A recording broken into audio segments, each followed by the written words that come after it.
অস্ত্র বিস্ফোরক বহনের সুযোগ না থাকায় ভারতের ট্রেন চলাচলে দেশের কোনো ঝুঁকি নেই বললেন তথ্য প্রতিমন্ত্রী। ভুল তথ্য ছড়াচ্ছে বিএনপি। নতুন পেনশন স্কিম প্রত্যাহারের দাবিতে অনির্দিষ্টকালের কর্মবিরতিতে পাবলিক বিশ্ববিদ্যালয়, বন্ধ ক্লাস পরীক্ষা। দেশে আর কখনোই জঙ্গি ও মৌলবাদের উত্থান হবে না বললেন র্যাব মহাপরিচালক। বিশ্বের মধ্যে নিরাপদ দেশ এখন বাংলাদেশ। এবং আগামী 3 দিন ভারী বৃষ্টির পূর্বাভাস আবহাওয়া অফিসের। উত্তর ও পূর্বাঞ্চলে ফের বন্যার শঙ্কা, বিপদসীমার ওপরে সুরমা ও তিস্তার পানি।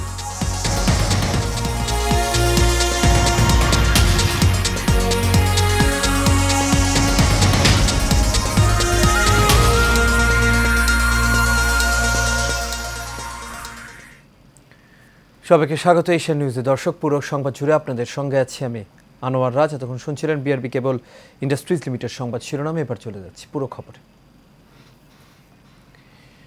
অস্ত্র বিস্ফোরক বহনের কোনো সুযোগ না থাকায় ভারতের ট্রেন চলাচলে দেশের নিরাপত্তা নিয়ে কোনো ঝুঁকি নেই বলে মন্তব্য করেছেন তথ্য প্রতিমন্ত্রী মোহাম্মদ আলী আরাফাত। দুপুরে সচিবালয়ে ব্রিফিংয়ে তিনি বলেন, ভারতের রেল বাংলাদেশে প্রবেশের পর দেশের প্রচলিত আইন অনুযায়ী পরিচালিত হবে। ভারতের সঙ্গে রেল সমঝোতা নিয়ে মিথ্যা ও ভুল তথ্য ছড়াচ্ছে বিএনপি, এমন অভিযোগ করেন তথ্য প্রতিমন্ত্রী। বিএনপি কখনোই তিস্তা ইস্যুতে কথা বলেনি উল্লেখ করে তিনি এ সময় আরও জানান, আওয়ামী লীগের আমলেই তিস্তার সমস্যার সমাধান হবে। কিন্তু আমরা বিদ্যুৎটা ওখান থেকে আনি, কারণ ওটা গ্যাস ভিত্তিক এবং ত্রিপুরাতে যে গ্যাস আছে সেই গ্যাসের চাহিদা কম নর্থ ইস্টে। তো আমরা কিন্তু ঠিকই বাংলাদেশের মানুষকে লাভবান করার জন্য বঙ্গবন্ধু কন্যা ভারত থেকে এটা এনেছেন। এই কথাগুলো তারা বলে না। গঙ্গার পানি চুক্তি কে করেছে? বেগম খালেদা জিয়া তো ভুলেই গেছিলেন এই কথা তুলতে। শেখ হাসিনাই তো গঙ্গার পানি চুক্তি করেছেন 30 বছরের জন্য। সর্বজনীন পেনশন ব্যবস্থায় শিক্ষকদের অন্তর্ভুক্ত করে ঘোষিত প্রত্যয় স্কিম প্রত্যাহারের দাবিতে কর্মবিরতি শুরু করেছে বাংলাদেশ বিশ্ববিদ্যালয় শিক্ষক ফেডারেশন। কর্মসূচির অংশ হিসেবে ঢাকা বিশ্ববিদ্যালয় সহ দেশের 36টি পাবলিক বিশ্ববিদ্যালয়ের সকল বিভাগের ক্লাস পরীক্ষা বন্ধের ঘোষণা দেওয়া হয়েছে। বিস্তারিত রকিব মানিকের রিপোর্টে। অর্থ মন্ত্রণালয়ের ঘোষিত প্রত্যয় স্কিম প্রত্যাহারের দাবিতে সর্বাত্মক কর্মবিরতি পালন করছেন পাবলিক বিশ্ববিদ্যালয়ের শিক্ষকরা বলছেন, বৈষম্যমূলক ও মর্যাদাহানিকর প্রত্যয় স্কিম যা শিক্ষকদের অর্থনৈতিকভাবে পঙ্গু করার পরিকল্পনা। একটি মহল এই দুরভিসন্ধিমূলক কাজ করছে। ঢাকা বিশ্ববিদ্যালয়ের কলা ভবনের সামনে কর্মবিরতি পালন করেন বিশ্ববিদ্যালয়ের শিক্ষক সমিতি। এ সময় শিক্ষকরা দাবি করেন, শিক্ষকদের জন্য স্বতন্ত্র বেতন স্কেল প্রবর্তন ও প্রতিশ্রুত সুপার গ্রেডে শিক্ষকদের অন্তর্ভুক্তি না হওয়া পর্যন্ত কর্মবিরতি চলবে। এই বৈষম্যমূলক সংবিধানের সমতার চেতনার সাথে সাংঘর্ষিক, মানবাধিকার পরিপন্থী এবং ঢাকা বিশ্ববিদ্যালয়ের সাথে অন্য 3টি বিশ্ববিদ্যালয়ের স্বায়ত্ত শাসনের পরিপন্থী এমন একটি বৈষম্যমূলক ব্যবস্থাকে ঢাকা বিশ্ববিদ্যালয় শিক্ষক সমাজ মেনে নিতে পারে না। শিক্ষক ফেডারেশনের ডাকে সাড়া দিয়ে একযোগে কর্মবিরতি পালন করছে দেশের 36টি পাবলিক বিশ্ববিদ্যালয়। সকালে রাজশাহী বিশ্ববিদ্যালয়ের সিনেট ভবনের সামনে কর্মবিরতি পালন করেন শিক্ষকরা। আশানুরূপ আলোচনা না হওয়া পর্যন্ত, এই বিষয়ে কোনো সমাধান না হওয়া পর্যন্ত রাজশাহী বিশ্ববিদ্যালয় সহ বাংলাদেশের সকল পাবলিক বিশ্ববিদ্যালয়ে একযোগে সব ধরনের কর্মবিরতি পালন করা হবে। রংপুর বিশ্ববিদ্যালয়, সিলেট বিশ্ববিদ্যালয়, মৌলানা ভাসানী বিশ্ববিদ্যালয়ে একই দাবিতে কর্মবিরতি পালন করেন শিক্ষকরা। রকিব মানিক, এশিয়ান টেলিভিশন, ঢাকা। দেশের ইতিহাসে অন্যতম নৃশংসতম হলি আর্টিজান ঘটনার 8 বছর আজ। গুলশানের হলি আর্টিজান বেকারিতে সন্ত্রাসী হামলায় নিহতদের স্মরণে স্বজনদের পাশাপাশি শ্রদ্ধা জানিয়েছেন র্যাব, পুলিশ ও এসবি কর্মকর্তারা। এ সময় তারা বলেন, হলি আর্টিজান ঘটনার পর থেকে আইনশৃঙ্খলা বাহিনীর তৎপরতায় দেশ থেকে জঙ্গিবাদ অনেকটাই বিদায় নিয়েছে। বাতেন বিপ্লবের রিপোর্টে দেখুন বিস্তারিত। দেশের ইতিহাসে অন্যতম নৃশংস হলি আর্টিজান বেকারিতে জঙ্গি হামলার ঘটনায় 9 জন ইতালীয়, 7 জন জাপানি, 1 জন ভারতীয়, 1 জন বাংলাদেশি, আমেরিকান দ্বৈত নাগরিক ও 2 জন বাংলাদেশি সহ মোট 20 জনকে হত্যা করা হয়। এ ঘটনায় সন্ত্রাসীদের গ্রেনেডের আঘাতে প্রাণ হারান বনানী থানার ভারপ্রাপ্ত কর্মকর্তা সালাউদ্দিন আহমেদ ও সহকারী পুলিশ কমিশনার রবিউল ইসলাম। হামলার পর জিম্মি অবস্থার অবসানে সেনাবাহিনীর কমান্ডো অভিযানে নিহত হয় 5 জঙ্গি। এছাড়াও বিভিন্ন সময়ে আইনশৃঙ্খলা রক্ষা বাহিনীর অভিযানে নিহত হয়েছেন নব্য জেএবির আরও 8 সদস্য। নিহতদের স্মরণে ঘটনাস্থলে শ্রদ্ধা জানান র্যাবের মহাপরিচালক ব্যারিস্টার হারুনুর রশিদ। তিনি বলেন, ভবিষ্যতে এমন উগ্র জঙ্গিবাদ এদেশে মাথা চারা দেওয়ার সাহস পাবে না। তথ্য প্রযুক্তির সমন্বয় ঘটিয়ে আমি বলবো যে র্যাব এখন একটা আধুনিক, দক্ষ এবং পেশাদার বাহিনী, এবং আমরা আমাদের যে সক্ষমতা রয়েছে, আমি আপনাকে শুধু এই কথা বলতে চাই যে ভবিষ্যতে এই ধরনের কোনো উগ্র মৌলবাদ বা উগ্র জঙ্গিবাদ, সন্ত্রাস কখনোই এই দেশে কখনোই মাথাচাড়া দিয়ে উঠতে পারবে না। আমাদের সেই সক্ষমতা রয়েছে এবং আমরা সার্বক্ষণিক সে নজরদারি করছি, এবং এরা কোনোভাবেই এই জঙ্গিবাদ ও উগ্র মৌলবাদ কখনোই এই দেশে মাথাচাড়া দিয়ে উঠতে পারবে না। শ্রদ্ধা নিবেদন শেষে ডিএমপি কমিশনার হাবিবুর রহমান বলেন, অনলাইন জঙ্গি তৎপরতা এখনও চলমান রয়েছে। এসব নির্মূলে সামাজিক সম্মিলিত আন্দোলন প্রয়োজন। এটি একটি বড় চ্যালেঞ্জ, কারণ এটিতে অল্প সময়ের ভিতরে অল্প খরচে বেশি মানুষের কাছে পৌঁছে দেওয়া যায় এবং বেশি মানুষকে এটাতে সংক্রমিত করার সুযোগ রয়েছে। এর পাশাপাশি আমি বলবো আমাদের সরকারের পক্ষ থেকে বা আমাদের যে পুলিশের পক্ষ থেকে যে সমস্ত তৎপরতা রয়েছে সেটির পাশাপাশি সমাজের সব শ্রেণীর লোকদের এগিয়ে আসতে হবে, মিডিয়ার লোকদের এগিয়ে আসতে হবে এবং সচেতন শ্রেণীর লোক যারা রয়েছেন তাদের এগিয়ে আসতে হবে। এ সময় পুলিশের স্পেশাল ব্রাঞ্চ প্রধান ও অতিরিক্ত আইজিপি মনিরুল ইসলাম নিহতদের স্মরণে শ্রদ্ধা জানান। পরে সংবাদকর্মীদের দুর্নীতির বিরুদ্ধে সংবাদ প্রকাশের বিবৃতির বিষয়ের জবাব দেন তিনি। তারা মনে করে যে বাংলাদেশ এই জঙ্গি হামলার পরে আর ঘুরে দাঁড়াতে পারবে না, বরং আরও জঙ্গি হামলা দিয়ে একেবারে এটি একটা আফগানিস্তানে পরিণত হবে। কিন্তু আপনারা অবগত আছেন যে মাননীয় প্রধানমন্ত্রী যে জিরো টলারেন্স পলিসি এবং সেই অনুসারে আমাদের যে নির্দেশনা দিয়েছিলেন, আমরা এই সন্ত্রাসবাদী গোষ্ঠী বা জঙ্গি গোষ্ঠীর বিরুদ্ধে সর্বাত্মক যে বলা যায় যে অভিযান সেটিতে নামি। নৃশংস সেই ঘটনায় নিহতের স্বজনরা হলি আর্টিজান বেকারিতে নীরবে শ্রদ্ধা নিবেদন করেন। বাতেন বিপ্লব, এশিয়ান টেলিভিশন, ঢাকা। এবার আবহাওয়ার খবর। আগামী 3 দিন ভারী বৃষ্টির পূর্বাভাস দিয়েছে আবহাওয়া অফিস। এদিকে বৃষ্টি আর উজানের ঢলে আবারও বাড়ছে নদ নদীর পানি। রংপুরে বিপদসীমার উপর দিয়ে বইছে তিস্তার পানি। টানা বৃষ্টি আর ঢলে পানি বাড়ছে সিলেটের নদ নদীগুলোতে। পানি উন্নয়ন বোর্ড জানিয়েছে, সুরমার কানাইঘাট পয়েন্টে বিপদসীমার 30 সেন্টিমিটার ওপর দিয়ে পানি প্রবাহিত হচ্ছে। বেড়েছে সারি, গোয়াইন এবং ডাউকি নদীর পানিও। এদিকে সুনামগঞ্জে নদ নদীর পানিও বৃদ্ধি পেয়েছে। বিপদসীমার 3 সেন্টিমিটার ওপর দিয়ে বইছে সুরমার পানি। কুশিয়ারা উপচে জলমগ্ন ফেঞ্চুগঞ্জ, বালাগঞ্জ সহ তীরবর্তী জনপদের মানুষ। ঢলের পানিতে সড়ক ডুবে বন্ধ আছে তাহিরপুরের সাথে সুনামগঞ্জের যোগাযোগ। ভারী বৃষ্টিপাত ঢল অব্যাহত থাকলেও আবারও বন্যার সংখ্যা রয়েছে হাওর বেষ্টিত এই জেলা।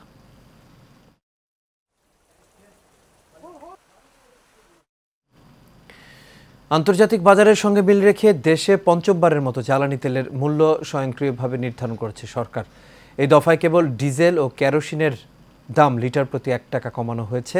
রোববার স্বয়ংক্রিয়ভাবে নির্ধারিত নতুন মূল্যের তথ্য জানিয়ে প্রজ্ঞাপন জারি করেছে বিদ্যুৎ, জ্বালানি ও খনিজ সম্পদ মন্ত্রণালয়। এতে বলা হয়, ভোক্তা পর্যায়ে ডিজেল ও কেরোসিনের দাম প্রতি লিটারে 1 টাকা কমিয়ে 106 টাকা 75 পয়সা করা হয়েছে। তবে পেট্রোল অকটেনের দাম অপরিবর্তিত থাকছে। আজ থেকেই নতুন দাম কার্যকর।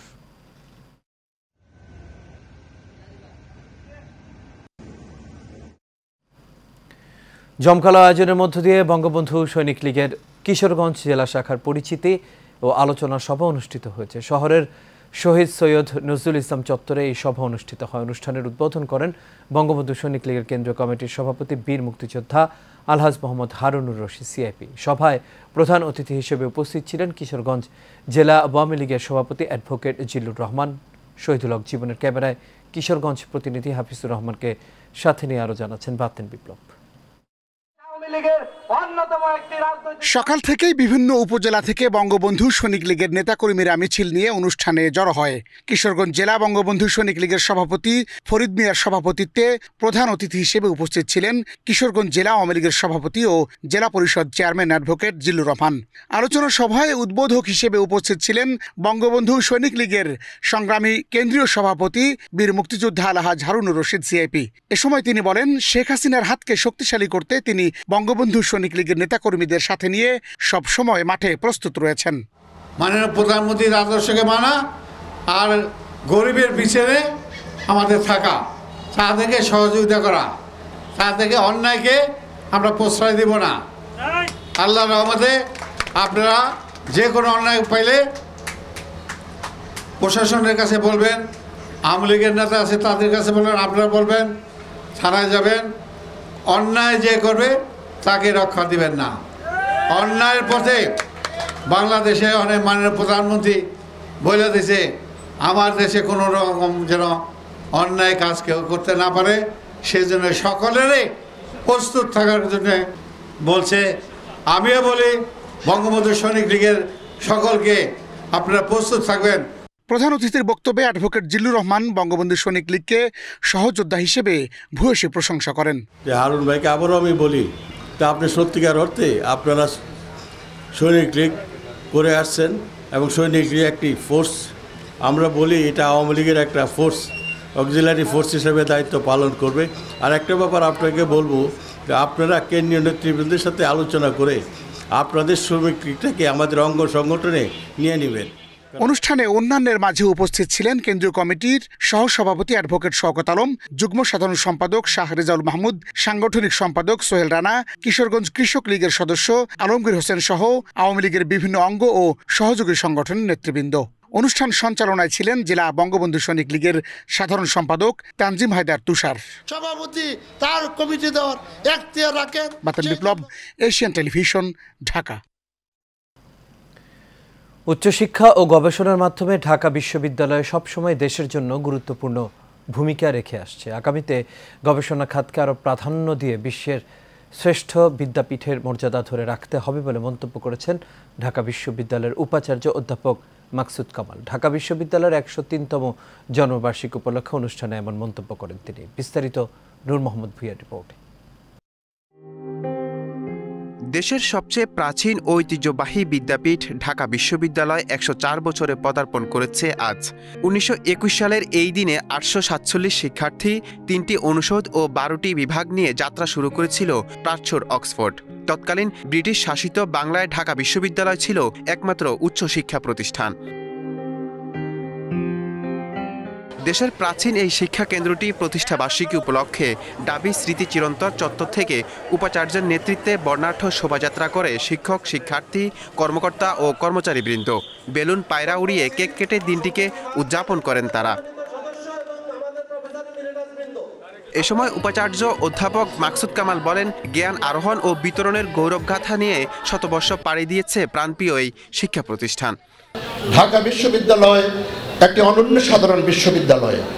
এই বিশ্ববিদ্যালয় পৃথিবীতে এমন একটি বিশ্ববিদ্যালয়, আমরা পৃথিবীর বহু মানসম্মত বিশ্ববিদ্যালয়ের কথা বলি, বহু উন্নত র্যাঙ্কিংয়ের বিশ্ববিদ্যালয়ের কথা বলি, কিন্তু এই ঢাকা বিশ্ববিদ্যালয় এমন একটি বিশ্ববিদ্যালয় যে বিশ্ববিদ্যালয়ে তার রাজনৈতিক দায়িত্ব, সামাজিক দায়িত্ব এবং যে বিশ্ববিদ্যালয় মানব সম্পদ সৃষ্টি করার দায়িত্ব সমান্তরালে করে গিয়েছে গত 100 বছর ধরে। ঢাকা বিশ্ববিদ্যালয় দ্বিতীয় শতকে একটি গবেষণা প্রধান বিশ্ববিদ্যালয় হিসেবে রূপান্তরিত হবে বলেও জানান উপাচার্য।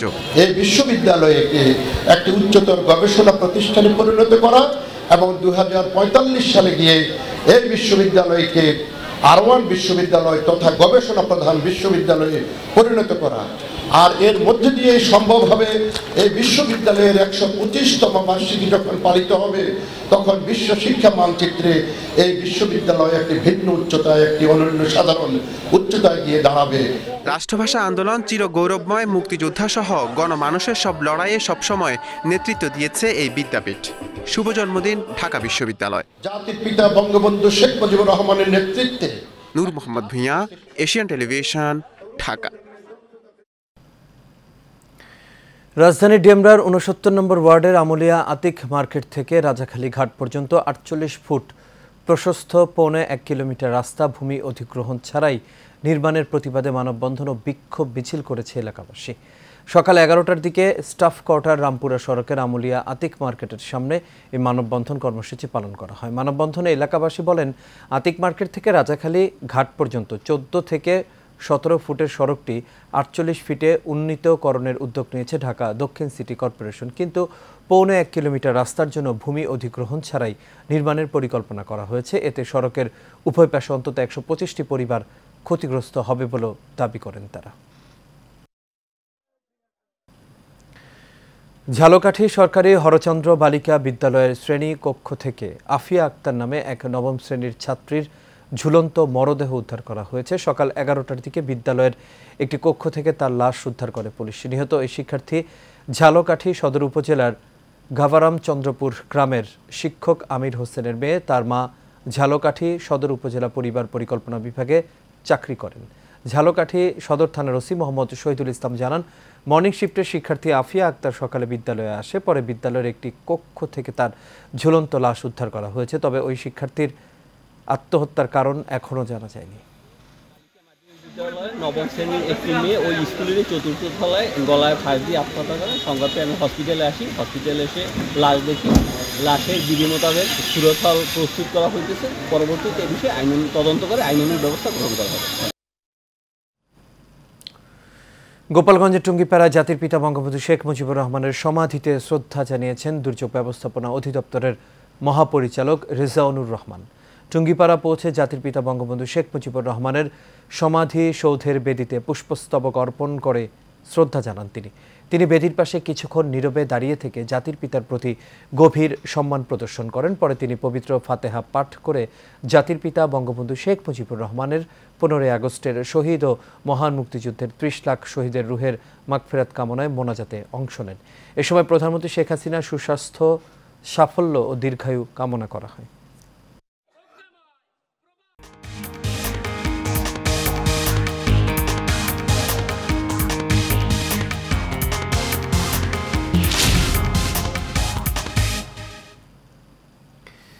এবার আন্তর্জাতিক প্রসঙ্গ। প্রবল বৃষ্টিতে ভারতের উত্তরাখণ্ডে আকস্মিক বন্যা দেখা দিয়েছে। বন্যার পানিতে ভেসে যাচ্ছে ঘরবাড়ি সহ বহু আসবাবপত্র। গত কয়েকদিন ধরে উত্তরাখণ্ডে প্রবল বৃষ্টি হচ্ছে।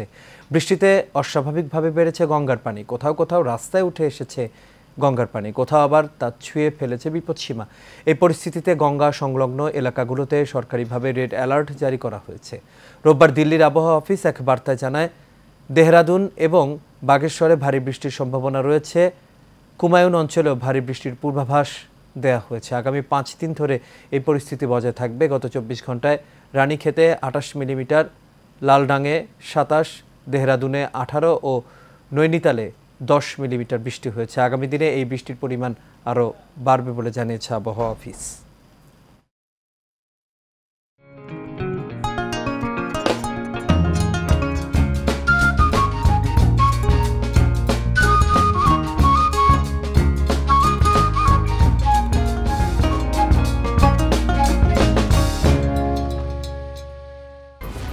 এক্সপার্ট B500 CWR স্বাধীনতার সুবর্ণ জয়ন্তীতে নতুন বাংলাদেশ গড়ার প্রত্যয়।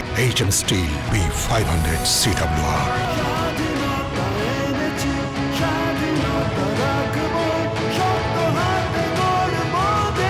HM still.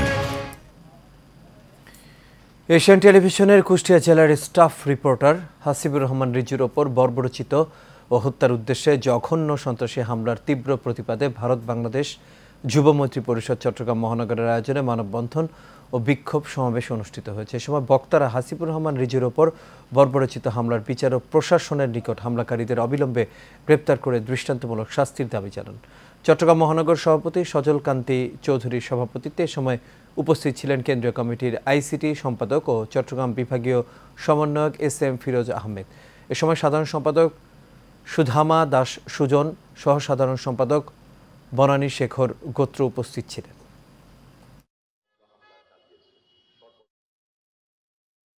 আর এরই সাথে শেষ করবে এশিয়া নিউজ। তবে যাবার আগে BRB কেবল ইন্ডাস্ট্রিজ লিমিটেড সংবাদ শিরোনামগুলো দেখে নেব দর্শক আরও একবার।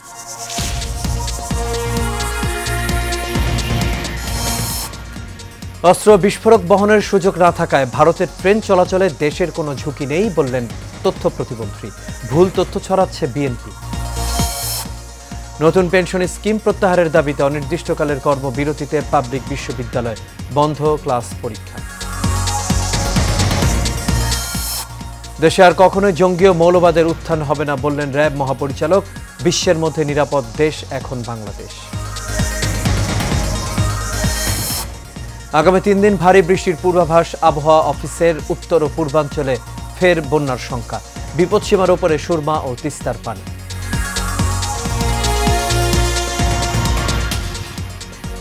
দর্শক, এই ছিল আমাদের এখনকার আয়োজন। আমাদের পরবর্তী সংবাদ দেখার আমন্ত্রণ রইল। এতক্ষণ সাথে থাকার জন্য সবাইকে